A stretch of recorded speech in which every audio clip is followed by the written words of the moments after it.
Good morning, dear friends. I bring greetings in the name of Jesus. యేసుక్రీస్తు వారి పూజింపదగిన నామం పేరిట మీ అందరికీ శుభాలు తెలియజేస్తున్నాను.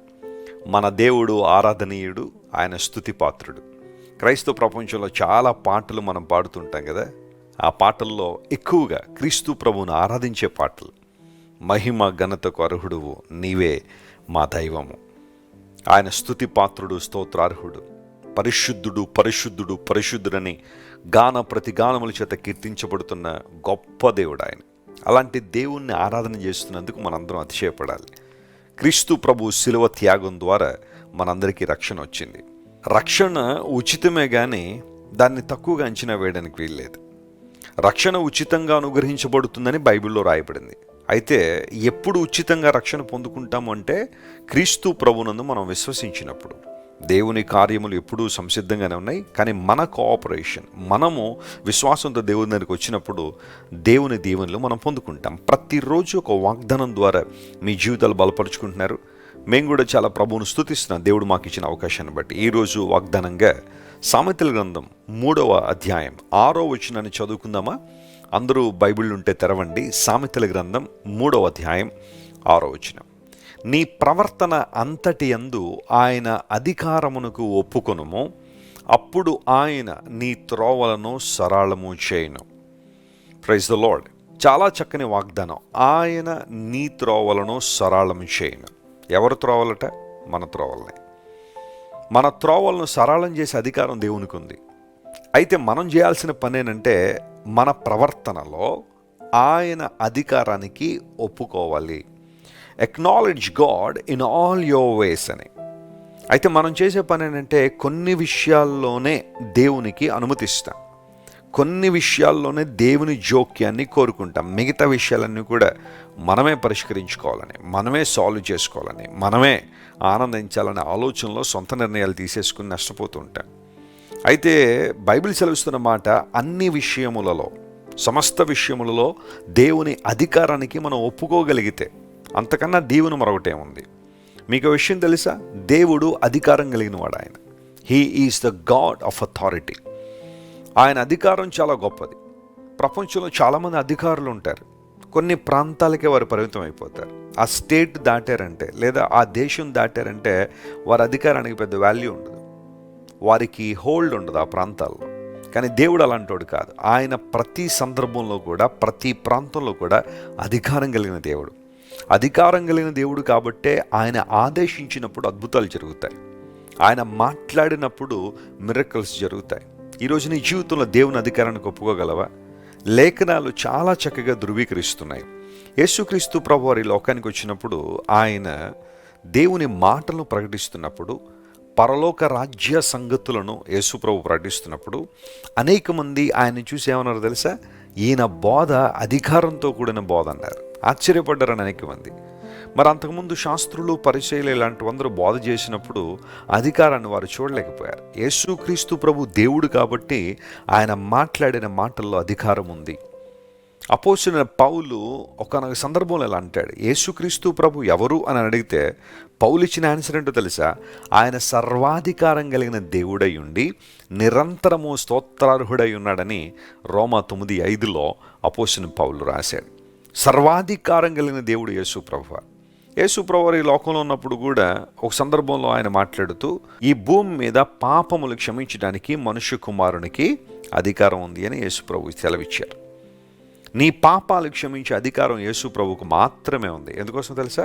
ఆయన ఒక్కడే నీ కోసం రక్తం గార్చారు గనుక, పాప క్రయధనాన్ని చెల్లించారు గనుక. సిలువలో నీవు చెల్లించాల్సిన క్రయధనాన్ని, ఆ ప్రైస్ని యేసు ప్రభు చెల్లించారు కాబట్టే నీ పాపాలు క్షమించడానికి ఆయనకి ఏముంది? అధికారం ఉంది. ఎవరు పడితే వాళ్ళు నీ పాపాలు ఎందుకు క్షమించలేరు అంటే వారు నీకోసం రక్తం కార్చలేదు, నీకోసం ప్రాణం పెట్టలేదు, నీకోసం త్యాగం చేయలేదు. దేవదేవుడైన పరిశుద్ధుడైన యేసు ప్రభు నీకోసం సిలువలో మరణించారు కాబట్టే నీ పాపాలు క్షమించడానికి అధికారం కలిగిన వాడు ఆయన. అంత మాత్రం కాకుండా ఆయనకి సృష్టి మీద అధికారం ఉందని లేఖనాలు సెలవిస్తున్నాయి. సమస్తం మీద అధికారం కలిగిన దేవుడు ఆయన. పేతురు భక్తుడు అంటాడు, యేసుక్రీస్తు ప్రభు దూతల మీదను, అధికారుల మీదను, శక్తుల మీద అధికారం కలిగిన వాడని పేతురు భక్తుడు తన పత్రికలో రాశాడు. అంటే ఇవన్నీ ఎందుకు చెబుతున్నానంటే, యేసుక్రీస్తు ప్రభు అనగానే కొంతమంది ఒక తప్పుడు ఉద్దేశం, ఆయన కేవలం ఒక ప్రవక్త అని, లేదా ఆయన కేవలం ఒక మహానుభావుడని, ఆయన కేవలం ఒక బోధకుడని, ఆయన స్థానాన్ని తగ్గించి మాట్లాడేవారు ఈ రోజున బాగా ఎక్కువ పెరిగిపోతున్నారు. కానీ యేసుక్రీస్తు ప్రభు దేవుడు అని చాలా స్పష్టంగా లేఖనాలు సెలవిస్తున్నాయి. ఆయన అలా గుర్తించినప్పుడే, ఆయన అలా ఆరాధించినప్పుడే నీ జీవితంలో పరమార్థాన్ని చూస్తా. ఆయన అధికారం కలిగిన దేవుడు. ఇప్పుడు నువ్వు చేయాల్సిన పని ఏంటంటే, ఆయన అధికారానికి నీ జీవితాన్ని అప్పగించుకోవాలి. ఈ రోజుల్లో చాలామంది దేవుని కొరకు ఏది చేయడానికైనా సిద్ధపడుతున్నారు, కానీ తమ ప్రవర్తన విషయంలో దేవుని జోక్యాన్ని మాత్రం ఆశించలేకపోతున్నారు.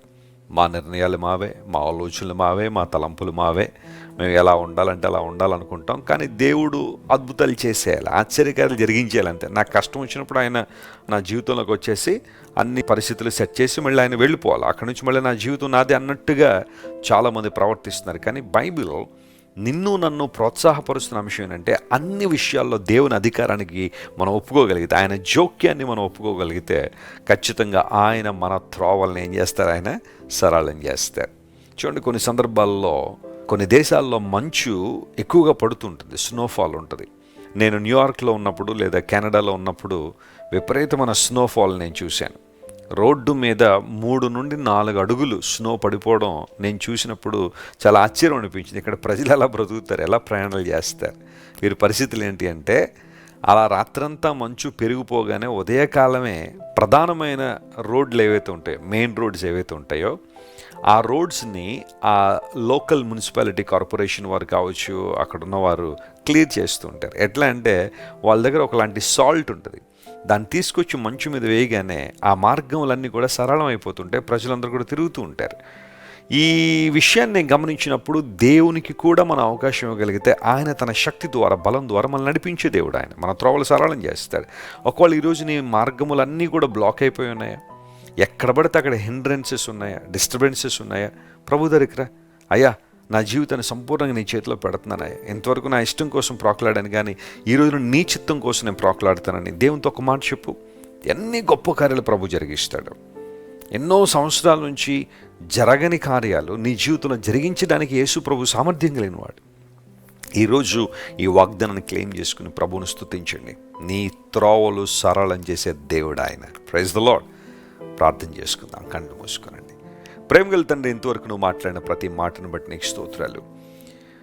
మా జీవితాల్లో నాయన నీ అధికారానికి ఒప్పుకున్నప్పుడు మా త్రోవలన్నీ సరళం చేస్తున్న వాగ్దానం చేసిన దేవుడు. నీ వాగ్దానాలు గొప్పవి, నీ వాగ్దానాలు ఉన్నతమైనవి ప్రభువా.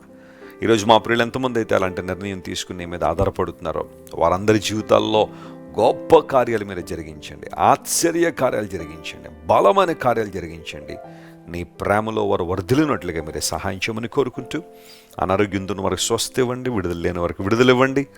ఏదైతే నీ నుండి మా ప్రియులు ఆశిస్తున్నారో వారి హృదయ వాంఛను మీరు నెరవేర్చమని నిజంలో ప్రాధేయపడుతూ, యేసుక్రీస్తు వారి శక్తిగల నామం పేరిట అడిగి వేడుకొనిచున్నాం తండ్రి. Amen, amen. God bless you dear friends. మీరు ఇంతవరకు విన్న దైవ సందేశం మరియు దేవుని సేవకులు చేసిన ప్రార్థన మీకు ఆశీర్వాదకరముగా ఉన్నదని విశ్వసించుచున్నాము. ఈ సందేశాన్ని మీ స్నేహితులకు, బంధువులకు షేర్ చేయండి. మీకు ఏదైనా ప్రార్థన అవసరత ఉన్నచో మా ఫోన్ నంబర్లకు కాల్ చేయండి. దేవుడు మిమ్మల్ని ప్రేరేపిస్తే విశ్వాసంతో సాగుచున్న ఈ పరిచర్యను ప్రోత్సహించండి. మరిన్ని వర్తమానాలు, పాటలు వినుటకు జాన్ వెస్లీ మినిస్ట్రీస్ అను మా యూట్యూబ్ ఛానల్ను సబ్స్క్రైబ్ చేసుకొనండి. ప్రభువైన యేసుక్రీస్తు కృప మీకు తోడైండును గాక.